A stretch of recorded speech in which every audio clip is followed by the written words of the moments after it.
Most Chinese learners want one thing above all, to speak better. Many turn to a teacher for guidance, but that is only the first step. True progress depends on how you work with a teacher.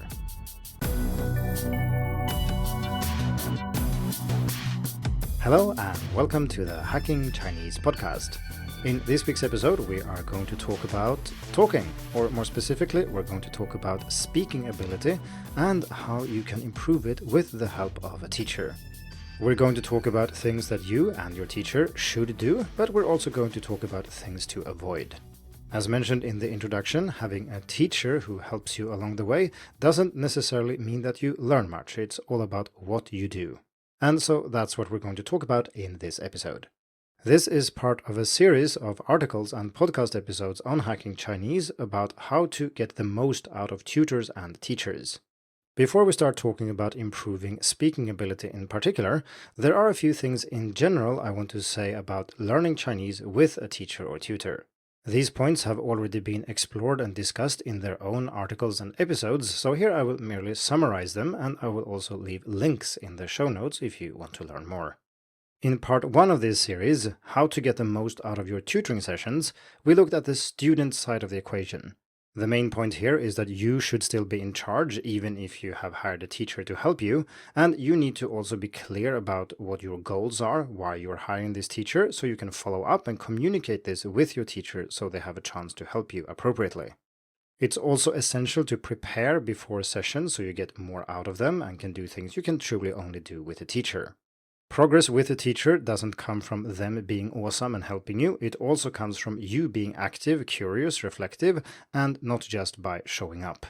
In part 2, 7 characteristics of a great Chinese tutor or private teacher, we looked at the teacher side of the equation.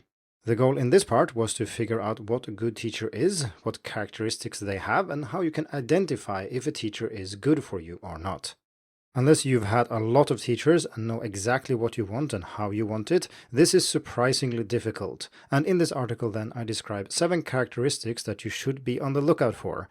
And if your teacher has these characteristics, they are probably good, and if they don't, you might want to look for a new teacher.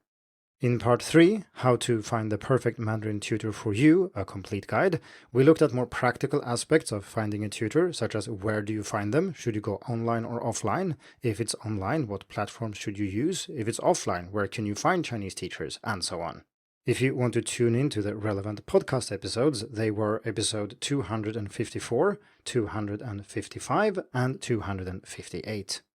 That being said, let's turn to speaking ability specifically. How can you get the most out of speaking practice with a teacher? The first question that many students ask themselves, and many ask me, is, am I ready for a speaking lesson? And the answer is always yes.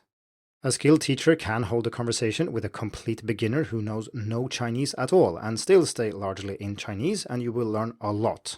This can be very demanding, both for the student and the teacher, but it can be done and it's very effective. This means that if you found the right teacher, you are ready for a speaking lesson. Emotionally, you might not feel ready just because I tell you that you are ready, and it also depends a little bit on what teacher you have. If your teacher is not very friendly, not very patient, or just not very experienced when it comes to speaking with beginners, it could be that you are not ready for their kind of speaking lesson. Or you might just emotionally feel that you are not ready even though you are. This is not a problem. There is no danger in delaying speaking a little bit in favor of listening more, for example. You will learn many words. You will learn how these words are structured in Chinese, how they are pronounced, what they sound like, and so on. This will then make it easier to get started with speaking as well. And if you want recommendations for what to listen to, I'll provide links in the show notes. Another thing you can do, which will help you immensely in keeping lessons in Chinese, is to focus a little bit on classroom language, or otherwise phrases or expressions that are used when you learn Chinese with a teacher. I'm thinking of things like, how do you say X in Chinese? What does X mean? Can you please say that again? Or can you please slow down? I covered this in much more detail in episode 263, so check that out if you want to learn more about how to learn Mandarin in Mandarin. Like I said though, if you find the right teacher, these things will take care of themselves, and a good teacher will of course introduce the necessary classroom phrases to help you stay in Chinese as much as possible. So finding the right teacher is important, so if you have the option of trying out more than one teacher, please do so. It's highly unlikely that you will find the best teacher on your first try, so trying more than once is essential, and this is something we of course talked about earlier in this series. Here are a few questions you can ask yourself after a speaking lesson to evaluate how good that teacher was for you. Did the teacher adjust the content based on my stated goals? Did the teacher adjust her language to my level? Did the teacher use mostly words I already know? Was the teacher patient and willing to repeat or rephrase things until I understood? Was the teacher patient and allowed me to speak even if I needed time to think? Did the teacher only use English occasionally when really necessary? And finally, did I feel comfortable with the teacher? If you answered yes to all or most of these questions, your teacher is probably quite good and you can stick with them. But if you answered no to some of them or even many of them, you need to find a new teacher. Soon, we're going to go through a few problems and challenges that students face when they rely on a teacher to improve their spoken Mandarin, but there's only so much you can do about how a teacher teaches and how they are as a person.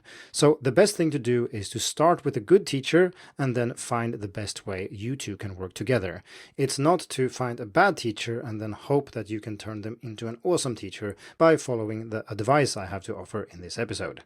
The most important thing, though, is that the lesson with the teacher made you motivated to learn more and that you look forward to the next session. That doesn't mean that everything should be super easy, but it does mean that you should be motivated to try more and learn more. So let's now look at 6 common problems with speaking lessons and what you can do about them. Problem number 1. The teacher keeps introducing new words and grammar points. This problem is extremely common, so common that I think that most listeners will have experienced this if they have hired a teacher, and almost all but the most experienced teachers are guilty of it at least some of the time. I sometimes get the impression that many tutors think that the more words they introduce, the better tutors they are. But in fact, I think it's the complete opposite. The more you can rely on what the student already knows and use that to communicate in Mandarin, the better it is for the student and the better you are as a tutor. Introducing new words and telling you what they mean is very easy for the teacher, but this doesn't do much for you, and you're likely to forget almost all of these words instantly. This is about meaning-focused practice, where the goal is to convey information or opinions, or understand them when others present them in Chinese. But if you get bombarded by new words all the time, you can't really focus on meaning because you get stuck on all these new language forms. For more about this and what you should do instead, check out episode 94 about the 4 strands. So what should you do if your tutor keeps throwing new words at you? First and foremost, you should do what I talked about in the first part of this series, namely to communicate with your teacher. You need to let them know that this is not what you want and that you would prefer to focus mostly on language that you already know. Occasionally introducing key words you don't know but which are crucial to talk about what you're talking about is obviously fine, it just shouldn't degenerate into a vocabulary lesson. To help the teacher save face, you can put this entirely on your own. You can just say that I don't have the capacity right now to learn more words. I'm learning as many words as I can, so please help me master how to use the language I already know. Naturally, if this is the first time you meet this teacher, they can't really know exactly what you know already, so this will be hard, but you will notice if they are trying to or not, and after a few sessions you should know the answer to this question. If they don't adapt and just keep peppering you with new words, you need to find a new teacher. Problem 2. The teacher corrects me on one thing, then when I try to fix it, she corrects me on something entirely different. Moving the goalposts is a common problem when teaching anything, not just Chinese, but also other languages or even things like sports and many other things. The problem is that the mind is very bad at focusing on more than one thing at a time. So if you tell a student to do A, they will focus on doing A, but that will also mean that they might miss something else, B. And then you will tell them, hey, you forgot about B. And then the student will focus on B, and then they will miss something else, C. And you tell them, hey, you should focus on C instead. And as a student, this is extremely frustrating. You cannot really be expected to make progress with A if the teacher switches focus to B and then C. When learning Chinese, I think learning pronunciation is a good example. So the teacher might say, hey, your second tone is off here. And you try again, and when you focus that much on that second tone, maybe you miss the initial or final of a different word. And the teacher will then say, hey, you missed the initial and final over here. and then you focus on that, and maybe you miss the second tone again, and the teacher will say, hey, now you forgot the second tone here. And so what you want the teacher to do is to stick with one thing until you make progress with it, and only then move on. And this can be hard to do as a teacher. You hear something else that's wrong, so your intuition is to try to fix that. But for a student, this is very, very annoying. The solution here is similar to that for the previous problem, namely to communicate with your teacher.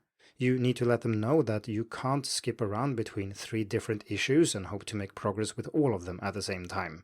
If it helps, you can again put this on yourself, say that you are just bad at focusing on more than one thing at a time, and that you would prefer to stick with this second tone until you get it right.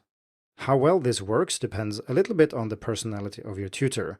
So for example, I'm extremely patient when teaching pronunciation, and I can literally sit with the same person practicing the same sentence 100 times without getting bored, but most teachers will get impatient much earlier than that. Another option you can use if you're stuck with a certain teacher is to just ignore everything they say after the first correction. So if they correct your second tone, you focus on your second tones. It doesn't matter if they point out some other mistake, you just ignore it. Problem number 3. The teacher speaks too much English. This is, of course, a well-known and much debated issue. If your goal is to improve your conversational Mandarin, you should have lessons that are almost entirely in Chinese. If this is a challenge, you should impose a no English rule, maybe not for the whole session, but at least for parts of it, so you make sure that you do stay in Chinese as much as possible.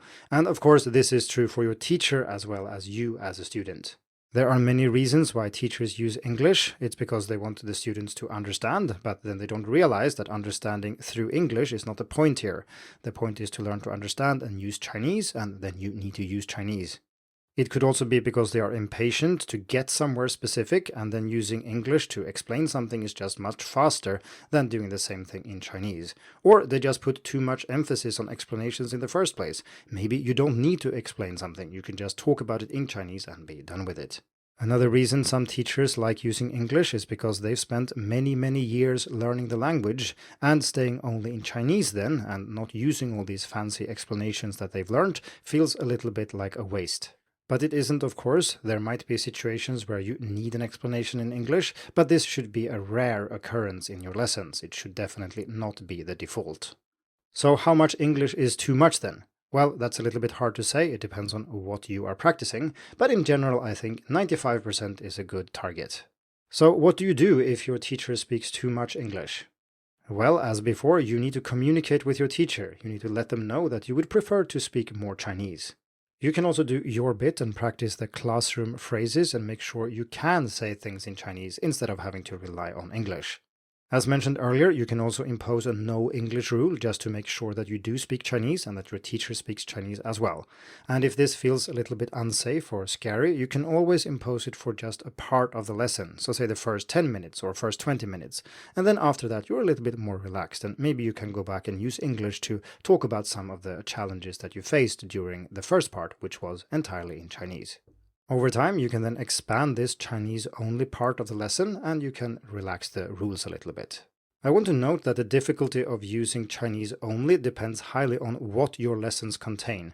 So obviously, if your teacher is explaining complex grammar or Chinese characters, and you are a beginner or lower intermediate student, this will be very hard to do in Chinese, so you might feel that, oh, we have to use English.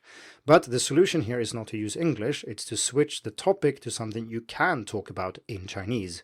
Maybe you don't need all those fancy explanations anyway.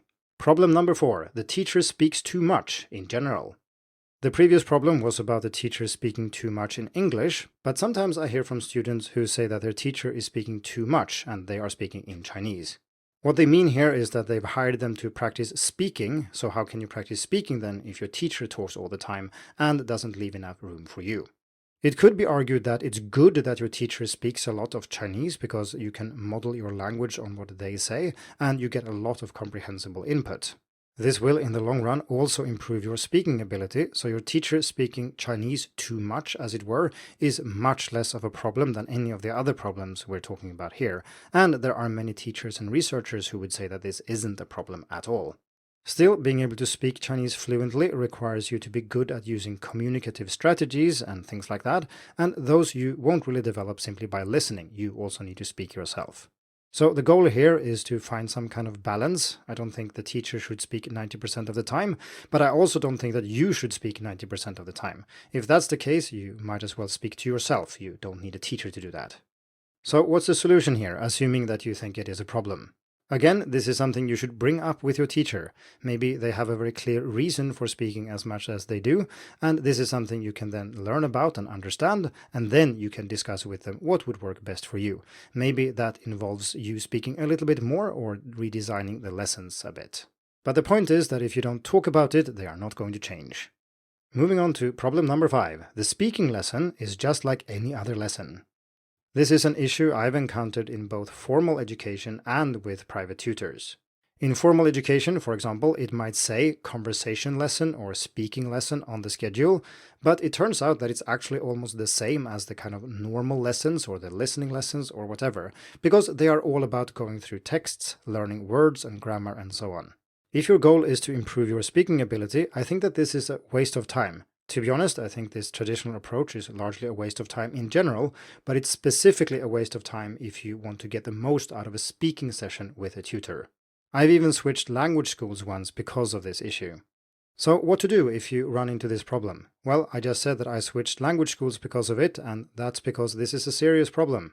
Before you switch schools or teachers though, you should at least try to communicate with them and see what can be done. Clarify what your goals are, but if lessons still are about reading very difficult text with a word list and then going through that word list and going through the grammar points and so on, you definitely need to find a new teacher. It's worth noting here that many inexperienced teachers cling to textbooks and word lists and grammar points because they don't really know how to teach, and if you encounter one of these and you require them to do something completely different, they might be very uncomfortable with this, and you are probably better off finding another one. Finally, we come to problem number 6. Speaking practice consists of reading scripted dialogues in a book. The problem here that reading scripted dialogues is not communication, and to learn to communicate in Chinese, you need to communicate for real. You need genuine, authentic communication, where you are trying to convey something, information, an opinion, or something else, and the other person is trying to understand what you say, and vice versa if you are in a conversation. In this sense, this problem is similar to the previous one, i.e. that you are practicing something which doesn't lead to what you want to achieve. Reading dialogues is not speaking practice. There might be situations where you want to rely on written materials for practicing speaking, for example, if your main goal is to check your pronunciation, but this is a niche case and you normally shouldn't rely on written materials when you practice spoken Chinese. To get around this problem, there is a fairly simple thing you can do, and this works relatively well even with inexperienced teachers, and that is simply to shift the focus in time. What I mean by that is that instead of reading the dialogue or text in the lesson, you read the dialogue on your own and you prepare it, and then in the lesson you talk about what you've already read. And yes, you can refer to the written dialogue if you want, but you're talking about the dialogue, not reading it. So those were 6 common problems and how to overcome them. And before we round off this episode, I would like to say a few more things specifically for more advanced learners. I think it can be incredibly helpful to have a good teacher on an advanced level, but you need to make sure you use the lessons in the right way. So here are a few things you can do. First, ask for more honest feedback. This is something you will lack if you're an advanced student. Most other native speakers simply won't tell you what you're doing wrong, and most of the time they will understand what you say anyway. So having a picky teacher who can help you find the small number of errors you still make can be very helpful, but then you need to remind them about it. Next, you can ask for stricter feedback, and this is of course related to what I just said, but most teachers have a certain bar based on what they have seen before in previous students. And if you're very advanced or more advanced than the other students, the bar will be too low and the teacher might not correct you on anything. So make sure you tell your teacher that you want to improve in a specific area and you want them to be a little bit strict. And this could be about pronunciation or word choice or anything you care to mention.